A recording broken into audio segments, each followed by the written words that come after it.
5 രൂപ പോക്കറ്റിലുണ്ടെങ്കിൽ ഞങ്ങളുടെ അന്തേവാസിയായിട്ട് പ്രവേശനം കിട്ടൂല. ഞങ്ങൾ 700 ചില്ലാനം ആളുകളെ കേരളത്തിൽ ഒട്ടാകെ പാർപ്പിച്ചിട്ടുണ്ട്.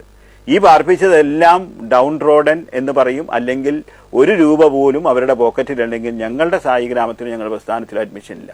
അപ്പൊ തികച്ചും ഉപേക്ഷിക്കപ്പെട്ട എല്ലാ നിലയിലും അവര് ഡിസേർവിംഗ് ആണെങ്കിൽ മാത്രമേ നമ്മൾ എടുക്കുള്ളൂ നമ്മുടെ അഡ്മിഷൻ. പിന്നെ ഭക്തന്മാരിൽ അങ്ങനെയൊന്നുമില്ല. ഭക്തൻ ഇപ്പൊ ഞാൻ തന്നെ ഏതോ ഒരു ചാനലിൽ ഭക്തനെ ഭക്തി എന്ന ആ ഒരു ലൈനിലല്ല നമ്മൾ.